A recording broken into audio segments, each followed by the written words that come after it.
माने के अलावा कोई दूसरा रास्ता नहीं था। आज मेरी बेरोजगारी का तीसरा दिन था। घर की छत टपक रही थी और मकान मालिक ने ब्लैक ड्रैगन गैंग के दबाव में किराया भी बढ़ा दिया था। हर तरफ से जिंदगी मुझे कुचल रही थी।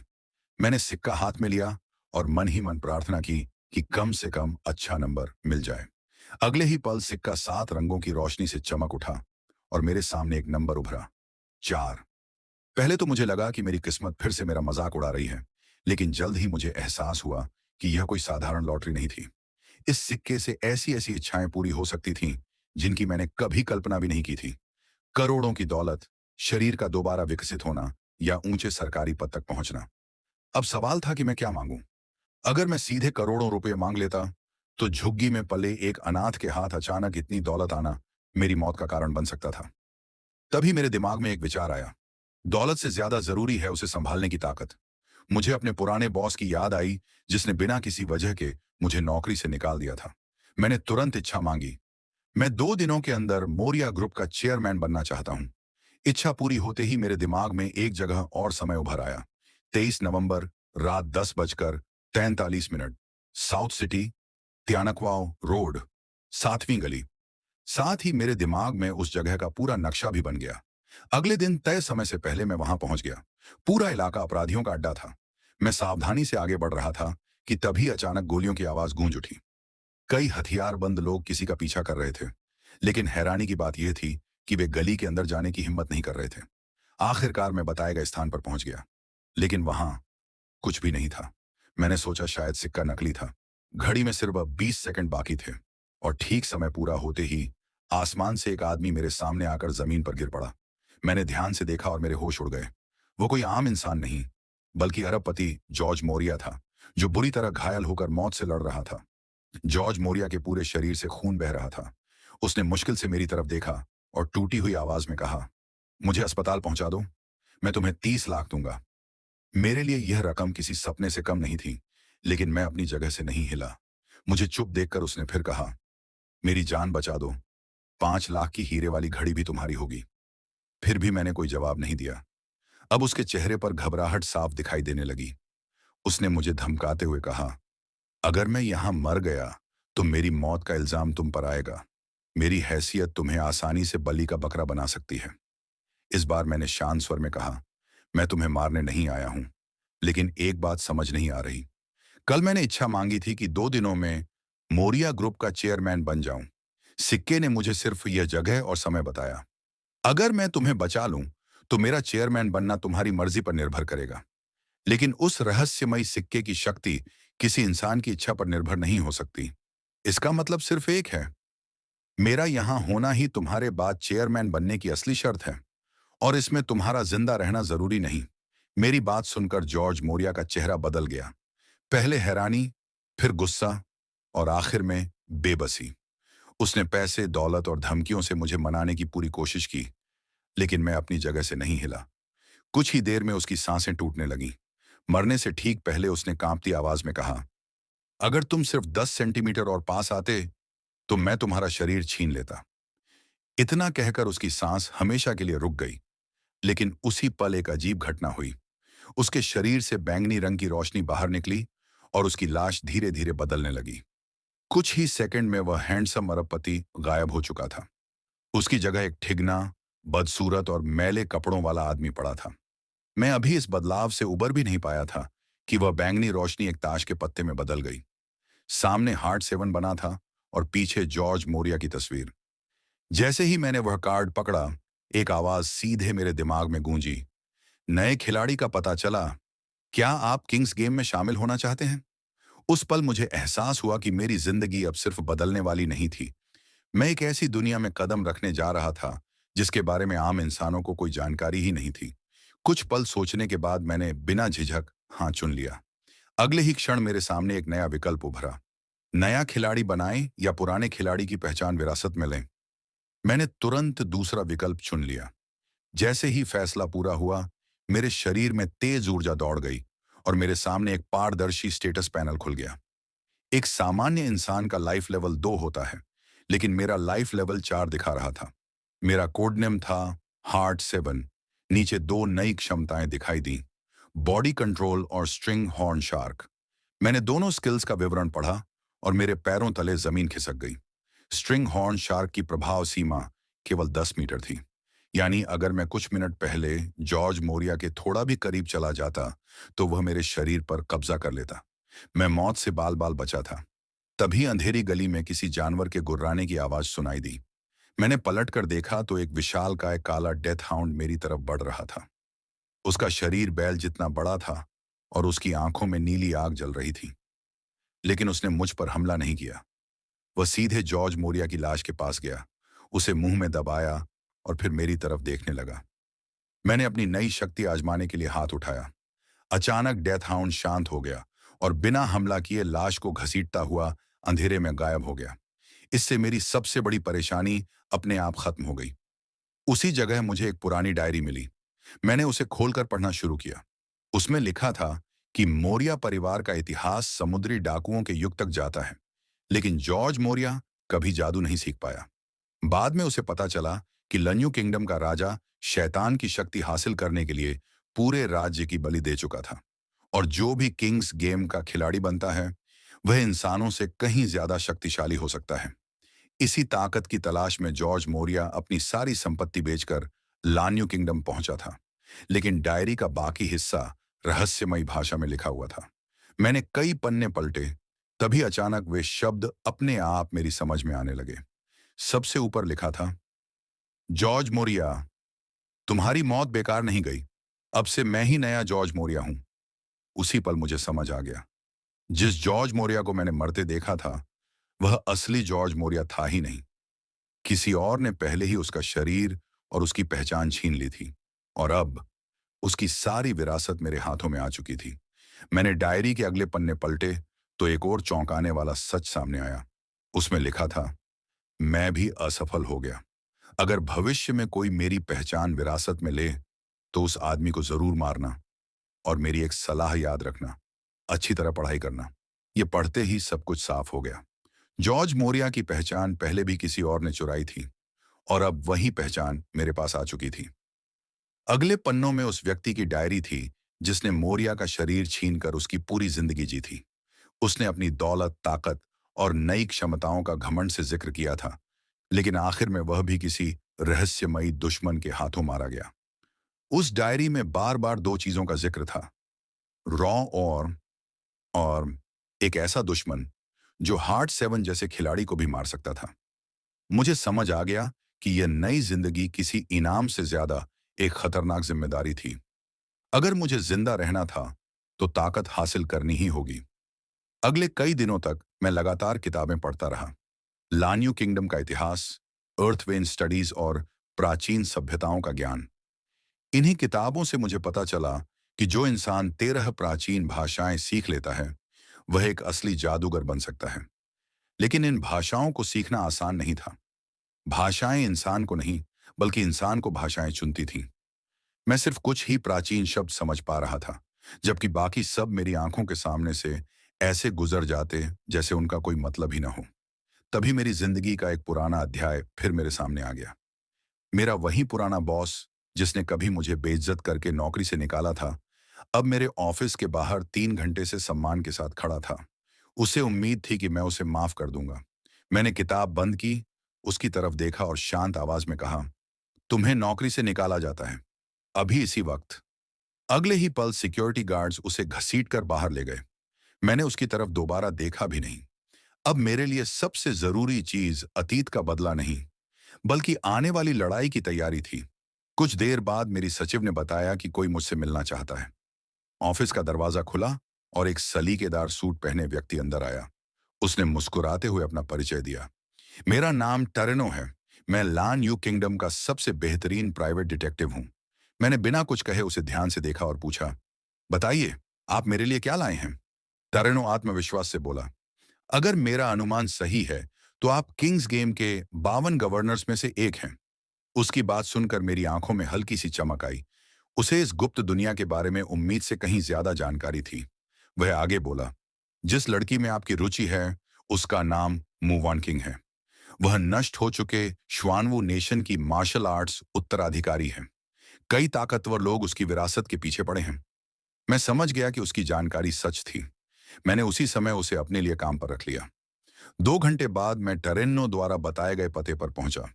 यह रेड बैम्बू सेक्ट का अस्थायी ठिकाना था। जैसे ही मैंने कार का दरवाजा खोला, मेरे पूरे शरीर में खतरे की घंटी बज उठी। लाइफ लेवल 4 की संवेदनाएं लगातार चेतावनी दे रही थीं। बिना एक पल घमवाए मैंने बॉडी कंट्रोल सक्रिय कर दिया। मेरी उंगलियों से निकली अदृश्य डोरियां सीधे मेरे दिमाग और रीढ़ से जुड़ गईं। उसी क्षण धाएं, एक स्नाइपर की गोली बिजली की रफ्तार से मेरे सिर की तरफ आई। लेकिन मेरा शरीर इंसानी सीमा से भी तेज प्रतिक्रिया कर चुका था। मैं असंभव कोण पर झुक गया और गोली मेरे सिर को छूती हुई निकल गई। अगर 1 सेकंड का भी 100वां हिस्सा देर हो जाती तो मैं वहीं मारा जाता। मैंने तुरंत अपनी दूसरी क्षमता का इस्तेमाल किया। मेरी आंखों की दृष्टि कई गुना बढ़ गई और मैंने गोली की दिशा में देखा। सैकड़ों मीटर दूर छत पर बैठा स्नाइपर साफ दिखाई दे रहा था। उधर स्नाइपर पूरी तरह हैरान था। उसने अपनी जिंदगी में पहली बार किसी इंसान को इतनी नजदीक से चली स्नाइपर की गोली से बचते देखा था। लेकिन अगले ही पल उसके चेहरे का रंग उड़ गया, क्योंकि मैंने सीधे उसकी तरफ देखा था। इतनी दूरी के बावजूद उसे महसूस हुआ कि उसकी छिपने की जगह उजागर हो चुकी है। उसने घबराकर अपना हथियार समेटा और भागने की कोशिश की, लेकिन अब बहुत देर हो चुकी थी। जिस शिकार को वह आसान निशाना समझ रहा था, वही अब उसका शिकारी बन चुका था। स्नाइपर मुझे देखकर बुरी तरह घबरा चुका था। उसे यकीन ही नहीं हो रहा था कि कोई इंसान इतनी तेज रफ्तार से उसकी तरफ दौड़ सकता है। मैं हर बाधा और हर छलांग का हिसाब मशीन की तरह लगा रहा था। कुछ ही सेकंड में मैं उसकी इमारत की छत के करीब पहुंच गया। उधर स्नाइपर अपने मालिक को कोस रहा था। उसने बताया ही नहीं कि मेरा निशाना इंसान नहीं, कोई राक्षस है। लेकिन अब पछताने का समय निकल चुका था। दूसरी तरफ मैं अपनी नई शक्ति को और गहराई से समझ रहा था। मेरी सुपर स्पीड और बाज जैसी नजर कोई अलग अलग शक्तियां नहीं थीं, बल्कि बॉडी कंट्रोल का ही उन्नत उपयोग थी।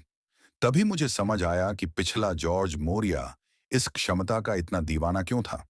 स्नाइपर का काम तमाम करने के बाद मैं तय जगह पर पहुंचा, जहां मू वान किंग मेरा इंतजार कर रही थी। लेकिन जैसे ही मैंने दरवाजा खोला, एक जबरदस्त मुक्का मेरी तरफ आया।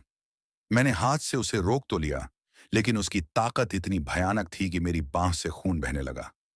मैंने तुरंत बॉडी कंट्रोल का इस्तेमाल किया। मेरी कोशिकाएं तेजी से सक्रिय हुईं और घाव मेरी आंखों के सामने भरने लगा। अब मैं पहली बार मू वॉन्किंग को साफ देख पा रहा था। लंबे बाल, शांत चेहरा और आत्मविश्वास से भरी आंखें। उसकी मौजूदगी किसी साधारण लड़की की नहीं, बल्कि एक असली मार्शल आर्टिस्ट की थी। मैंने बिना समय बर्बाद किए पूछा, क्या स्नाइपर तुम्हारे लोगों ने भेजा था?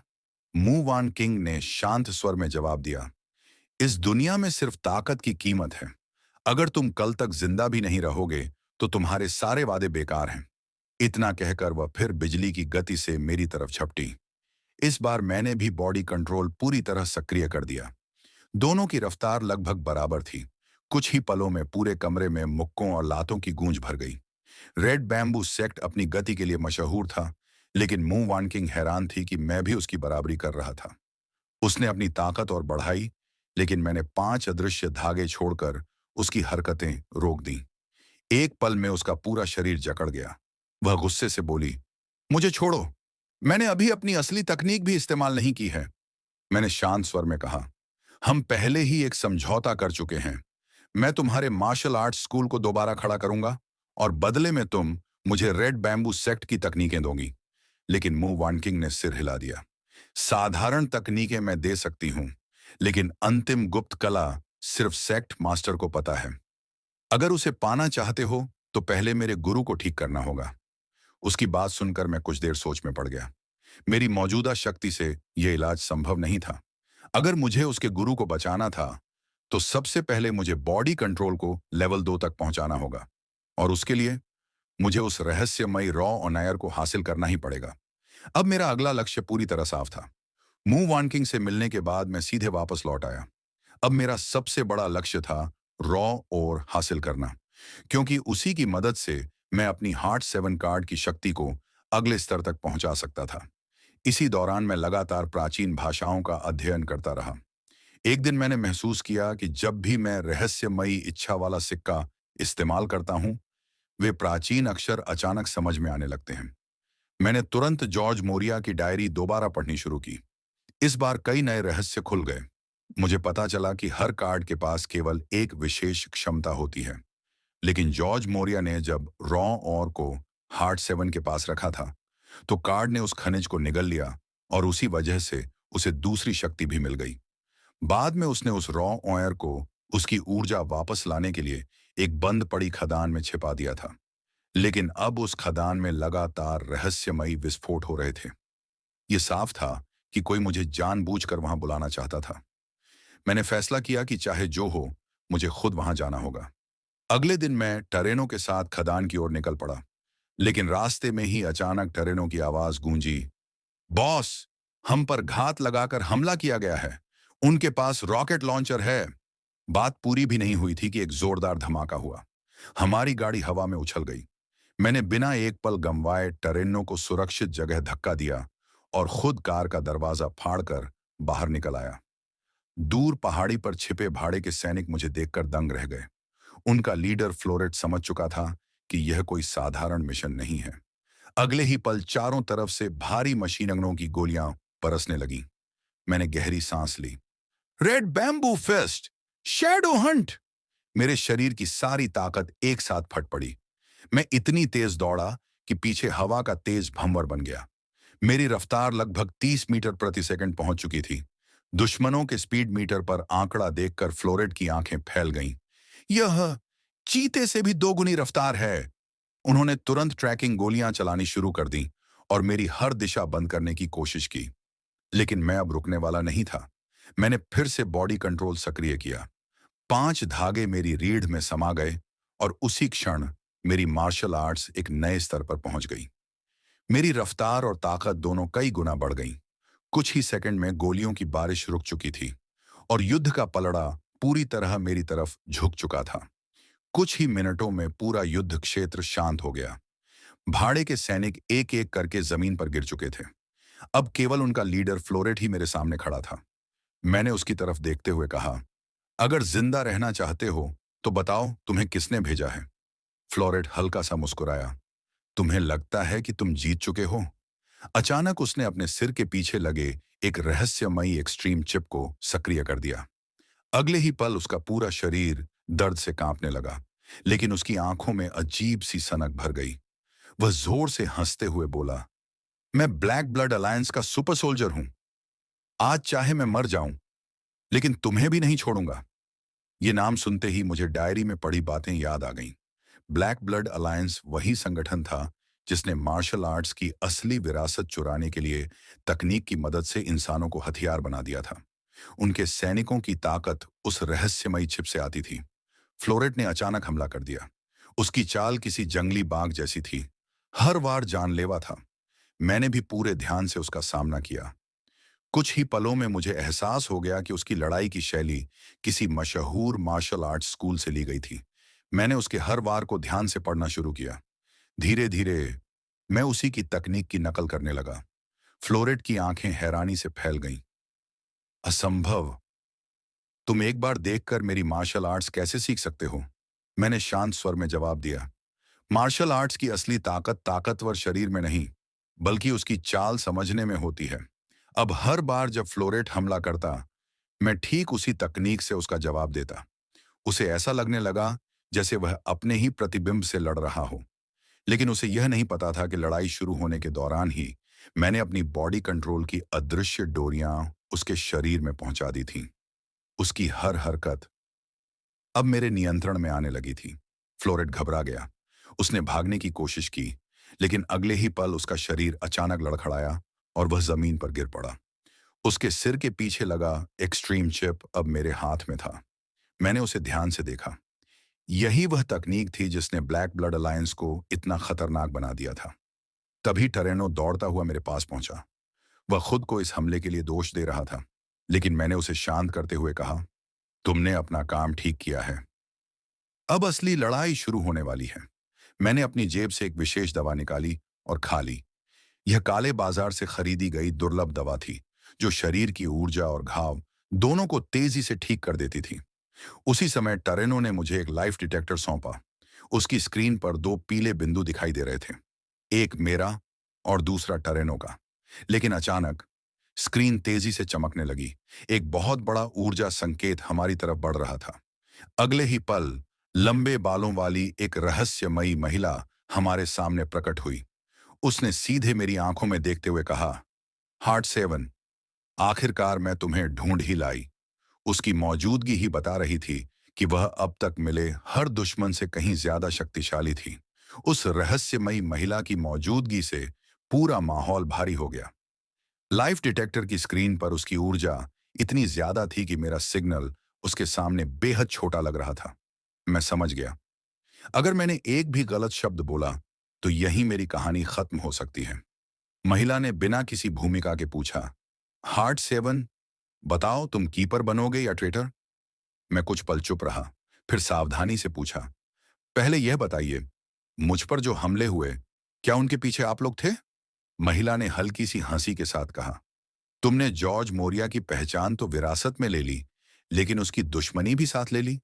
वह औरतों के पीछे भागते भागते इतने दुश्मन बना चुका था कि आम लोगों के ये झगड़े हमारे लिए कोई मायने ही नहीं रखते। उसकी बात सुनकर मुझे पहली बार एहसास हुआ कि जॉर्ज मोरिया की मौत किसी बड़ी साजिश का हिस्सा नहीं, बल्कि उसकी अपनी गलतियों का नतीजा भी थी। महिला ने अपना परिचय दिया। उसका कोड नेम था क्लब 4। फिर उसने किंग्स गेम का सबसे बड़ा रहस्य बताया। हर 5 साल में सभी कार्ड धारकों को किंग के सामने उपस्थित होना पड़ता है।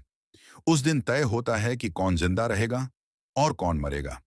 जो खिलाड़ी दूसरे खिलाड़ियों को मारकर उनकी कार्ड शक्ति छीनते हैं, उन्हें ट्रेटर कहा जाता है। बाकी लोग कीपर कहलाते हैं।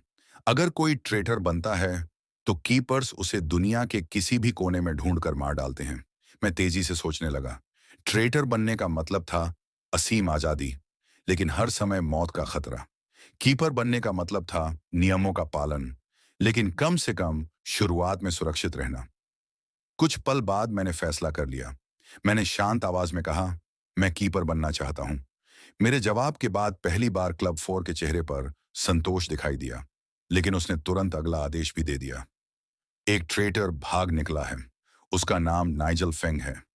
उसे ढूंढना अब तुम्हारा पहला मिशन है। मैंने बिना कोई जवाब दिए सिर हिला दिया, लेकिन मन ही मन मैंने तय कर लिया था, मैं किसी का मोहरा नहीं बनूंगा।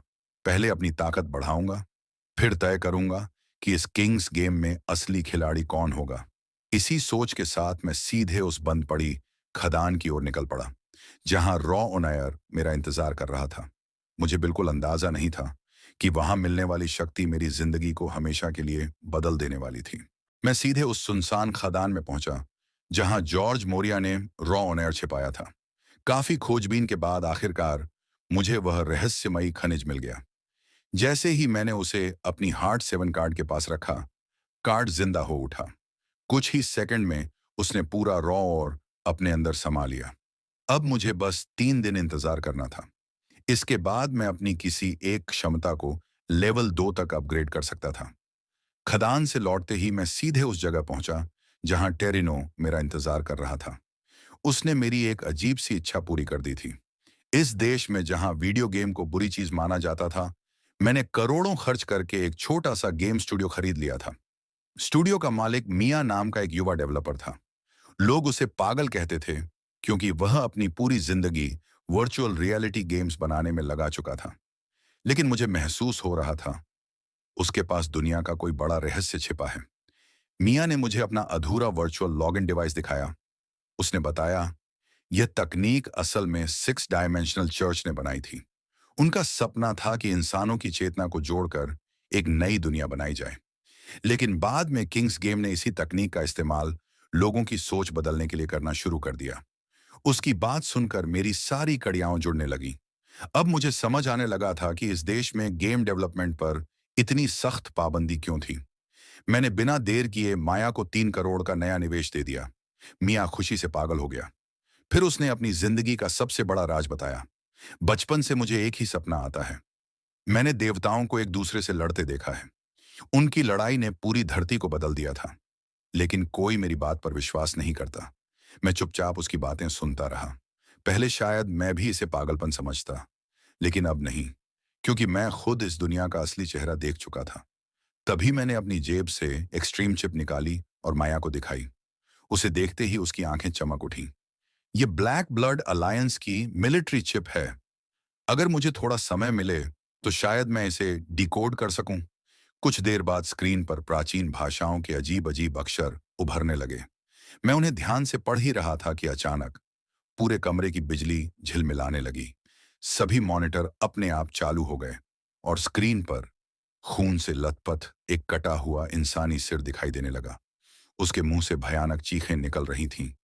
पूरा कमरा किसी भूतिया जगह में बदल चुका था। मैंने बिना देर किए मुख्य बिजली का तार खींचकर तोड़ दिया। अगले ही पल सब कुछ सामान्य हो गया। मैंने मियाँ की तरफ देखकर सिर्फ इतना कहा, डरने की जरूरत नहीं।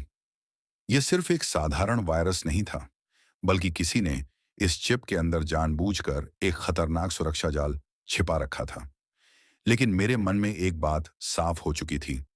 ब्लैक ब्लड अलायंस के पीछे छिपा सच मेरी कल्पना से कहीं ज्यादा डरावना था। उस घटना के बाद मैं सीधे रेड बैम्बू सेक्ट पहुंचा। अब मेरा लक्ष्य साफ था, अपनी नई शक्ति को लगातार निखारना। अगले कई दिनों तक मेरी और मूव वॉन्किंग की लगातार स्पैरिंग होती रही।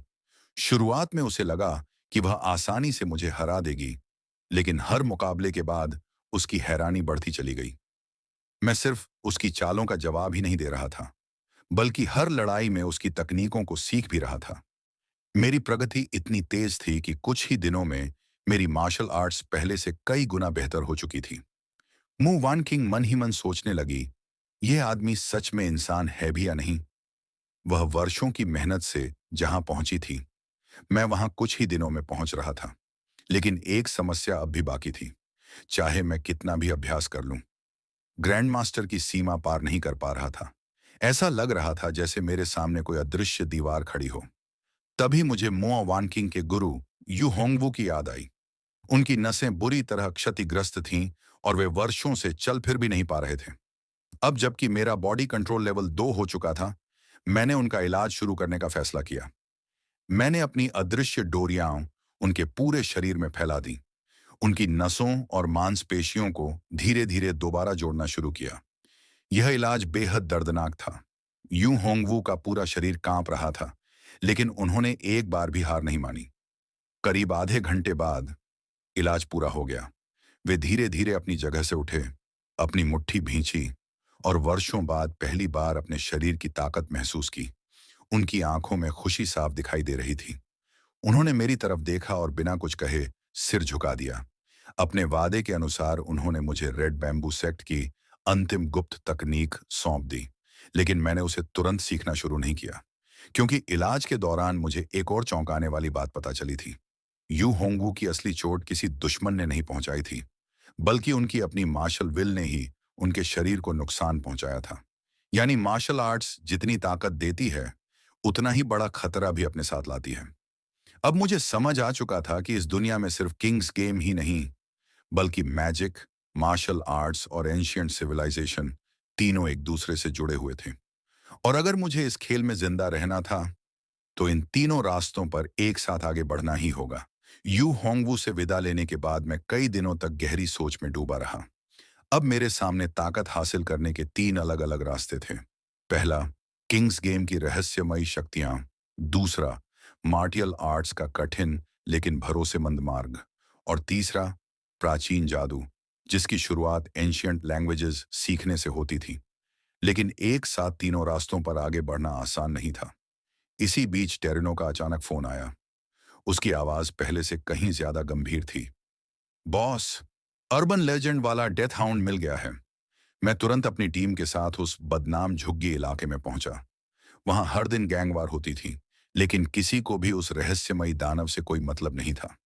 कुछ देर बाद अंधेरे से एक विशालकाय काला कुत्ता बाहर निकला। उसका शरीर बैल जितना विशाल था और माथे पर एक डरावना सींग चमक रहा था। वह धीरे धीरे एक लाश के पास पहुंचा, उसके मांस का एक टुकड़ा खाया, फिर जमीन पर झुककर किसी अजीब रस्म की तरह प्रार्थना करने लगा। करीब 3 मिनट तक सब कुछ शांत रहा। अचानक लाश के शरीर से काला धुआं निकलने लगा। डेथ हाउंड ने उस धुएं को लालच से निगल लिया। कुछ ही मिनटों में पूरी लाश राख बन चुकी थी। मैं समझ गया, यह दानव सिर्फ शव नहीं खाता था, बल्कि इंसानों की आत्मा भी निगल जाता था। यही उसकी असली ताकत थी। मैंने तुरंत हमला करने का आदेश दिया। छत पर बैठे स्नाइपर ने बेहोशी वाली गोली दागी, गोली सीधे डेथ हाउंड को लगी। कुछ सेकंड के लिए वह लड़खड़ाया, लेकिन अगले ही पल उसने ऐसी दहाड़ लगाई कि सबके होश उड़ गए। एक भाड़े का सैनिक उसे पकड़ने दौड़ा, लेकिन डेथ हाउंड ने एक ही झटके में उसे जमीन पर गिरा दिया और भागने लगा। टीम लीडर ने तुरंत हाई वोल्टेज इलेक्ट्रिक नेट दागा। कुछ पल के लिए लगा कि दानव फंस चुका है, लेकिन अगले ही सेकंड उसने अपने नुकीले दांतों से पूरा जाल चीर डाला। उसका खून इतना जहरीला था कि स्टील का जाल भी पिघलने लगा। अब वह पूरी रफ्तार से सीवर की तरफ भाग चुका था। हमने ड्रोन और लाइफ डिटेक्टर से उसका पीछा किया। आधा घंटा बाद उसका सिग्नल शहर के नीचे बने पुराने सीवर में जाकर रुक गया। मैंने गहरी सांस ली और अपनी मुट्ठी कस ली। अगर मुझे अपनी नई शक्तियों की असली परीक्षा देनी थी, तो यही सही मौका था। मैंने अकेले ही अंधेरे सीवर में कदम रखा और वहीं से शुरू होने वाली थी मेरी अब तक की सबसे खतरनाक लड़ाई।